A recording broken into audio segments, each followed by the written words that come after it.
নির্বাচন কমিশনের আসলে রিমোট কন্ট্রোলটা এটা অন্য জায়গায়। নির্বাচন কমিশনের রিমোট কন্ট্রোল এটা আগারগাঁওয়ে নাই, এটা অন্য কোনো জায়গা থেকে পরিচালিত হয়। নির্বাচন কমিশনের আচার আচরণে আমরা মধ্যযুগীয় রাজা বাদশাদের আচরণের সাথে তাদের একটা সাদৃশ্য রয়েছে। যেই মার্কাগুলো অলরেডি নির্বাচন কমিশনের যেই আপনারা শিডিউলের মধ্যে রয়েছে, ওই শিডিউলে অন্তর্ভুক্ত করা হবে না, সেটারও স্পষ্ট নীতিমালা নেই। 3 নাম্বার, বাংলাদেশে বিদ্যমান ক্রিয়াশীল যে রাজনৈতিক দলগুলো রয়েছে তাদেরকে যে মার্কাগুলো দেওয়া হয়েছে বিভিন্ন সময়, কোন নীতিমালার ভিত্তিতে সেই মার্কাগুলো দেওয়া হয়েছে সেটারও কিন্তু কোনো স্পষ্ট নীতিমালা নেই। অর্থাৎ নির্বাচন কমিশন যার একটা মধ্যযুগীয় বর্বর আমরা যেই আমরা শাসন ব্যবস্থা দেখতাম, যেখানে রাজা যেভাবে ইচ্ছা সেভাবেই আইন প্রণয়ন করে, সেভাবে ইচ্ছা সেটা বাস্তবায়ন করে। নির্বাচন কমিশনের আচার আচরণে আমরা এই ধরনের আমি বলছি না যে তারা এটা করছে বা তাদের ইচ্ছা আছে, বাট আমরা দেখছি মধ্যযুগীয় রাজা বাদশাদের আচরণের সাথে তাদের একটা সাদৃশ্য রয়েছে।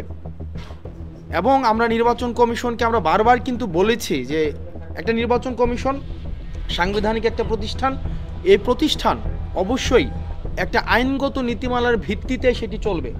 কোনো ব্যক্তি সর্বস্ব বা ব্যক্তির ইচ্ছা, আমার ইচ্ছা হইলো সকালবেলা উঠে আমার সামনে একটা মাইক দেখলাম যে একটা মাইক মার্কা দিয়ে দিব, আমার সামনে একটা ডেস্ক দেখলাম আমি একটা ডেস্ক মার্কা দিয়ে দিব, আমার একটা এখানে কি বলে এটাকে ট্রাইপড দেখলাম আমি ট্রাইপড মার্কা দিলাম, আমি গোসল করতে গিয়ে দেখলাম একটা বালতি মার্কা দিয়ে দিলাম, চা খাইতেছি আমার কাপ পিরিজ দেখে কাপ পিরিজ মার্কা দিয়ে দিলাম।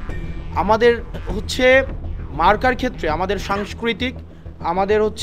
সাংস্কৃতিক প্রেক্ষাপট, সামাজিক প্রেক্ষাপট বিবেচনায় সেই গ্রহণযোগ্যতা সেটি যেন কখনোই আপনার গণবিদ্বেষী, জনগণ বিদ্বেষী না হয়, সেই বিষয়টি আমলে নেওয়া উচিত ছিল। কিন্তু আমরা দেখেছি যে নির্বাচন কমিশন একটি স্বেচ্ছাচারী সিদ্ধান্ত নিচ্ছে।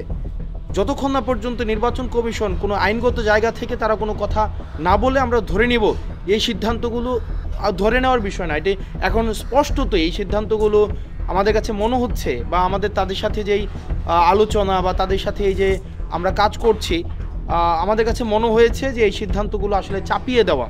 আমরা বারবার বলেছি এটা নতুন কোনো কথা না, আমাদের কাছে মনে হয়েছে। আমি গতকালও বলেছি যে নির্বাচন কমিশনের আসলে রিমোট কন্ট্রোলটা এটা অন্য জায়গায়। নির্বাচন কমিশনের রিমোট কন্ট্রোল এটা আগারগাঁওয়ে নাই, এটা অন্য কোনো জায়গা থেকে পরিচালিত হয়।